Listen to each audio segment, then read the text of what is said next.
नाम की एक छोटी सी लड़की थी। वह हमेशा शरारत करती रहती थी। कभी कभी इधर उधर भाग जाया करती थी ताकि कोई उसे पढ़ना को न कहे। पढ़ाई करना उसे बिल्कुल अच्छा नहीं लगता था। टीना हमेशा चाहती थी कि वह हर वक्त खेले और कूदे और उसकी माँ उसे हर शाम पढ़ने के लिए ना कहे। एक दिन टीना अपना पसंदीदा खेल खेल रही थी। जैसे ही उसकी माँ ने उसे पढ़ने के लिए कहा, उसे बहुत गुस्सा आ गया। उसने सोचा कि अगर वह घर की सारी किताबें जला दे तो उसकी परेशानी हमेशा के लिए खत्म हो जाएगी। अगले दिन जब उसकी माँ घर पर नहीं थी, टीना ने रात्रि में सभी किताबों को जला दिया। उस आग में एक लाल किताब भी थी। उस किताब के जलते ही जोर जोर से बिजली चमकने लगी, तेज हवा चलने लगी और अचानक एक ज्वाला निकली जो धीरे धीरे स्त्री का रूप धारण करने लगी। टीना उसे देखकर बहुत डर गई। तभी अचानक उसकी माँ वहाँ आ गई और उसने टीना को थप्पड़ मार दिया और उसे तुरंत पूजा कक्ष में ले गई। माँ ने टीना से कहा कि जब वे इस घर में आई थी तो कुछ लोग कहते थे कि इस घर में कोई चुड़ैल है। तो उन लोगों ने एक बड़े पुजारी को बुलाकर इस घर की पूजा की और उस पुजारी ने अपनी शक्ति से उस चुड़ैल की आत्मा को इस किताब में कैद कर दिया और कहा कि इस किताब को कभी कोई हाथ न लगाए और अगर गलती से किसी ने इसे आग में जला दिया तो यह चुड़ैल फिर से मुक्त हो जाएगी।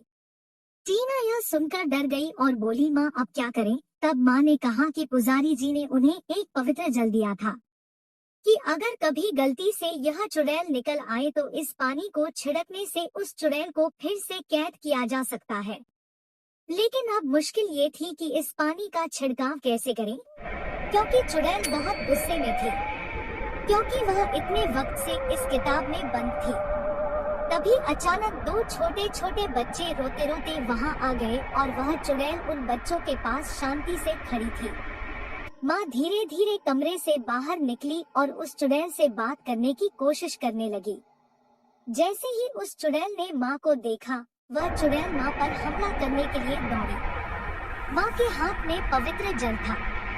उस पानी को देखकर चुड़ैल डर गई और वहीं रुक गई और बोली, यह पानी मुझ पर मत डालो, मेरे बच्चे फिर अकेले हो जाएंगे। माँ ने उस चुड़ैल को बड़े ध्यान से देखा और पूछा कि तुम्हारे साथ क्या हुआ था?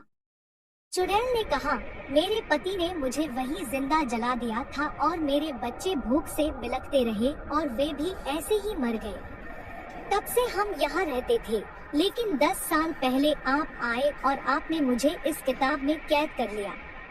आज मैं फिर से आजाद हूँ। मैं अपने बच्चों को दोबारा अकेला नहीं छोड़ना चाहती। माँ सोचने लगी कि अगर यह चुड़ैल ऐसी ही रही और लोगों को नुकसान पहुँचाएगी तो क्या होगा। चुड़ैल ने कहा कि तुम हम पर जल मत डालो, हमें आजादी दो। माँ ने पूछा कि मैं तुम्हें आजादी कैसे दूं? चुड़ैल ने कहा कि तुम इस घर के पीछे नीम के पेड़ के नीचे हवन करो और मेरी आत्मा और मेरे बच्चों की मुक्ति के लिए प्रार्थना करो। माँ ने पूछा, उस पेड़ के नीचे क्यों? चुड़ैल ने कहा कि मेरे पति ने मुझे यहीं जला दिया था और यदि कोई उस वृक्ष के नीचे हवन करके मेरी और मेरे बच्चों की मुक्ति की प्रार्थना करे तो हमें मोक्ष की प्राप्ति हो सकती है। अगले दिन टीना की माँ ने वहाँ पर एक छोटा सा हवन कराया, जिसमें उन लोगों ने उस चुड़ैल और उसके बच्चों की मुक्ति के लिए प्रार्थना करी। इससे उस चुड़ैल और उसके बच्चों को मुक्ति मिल गई और वह हमेशा के लिए वहाँ से चले गए।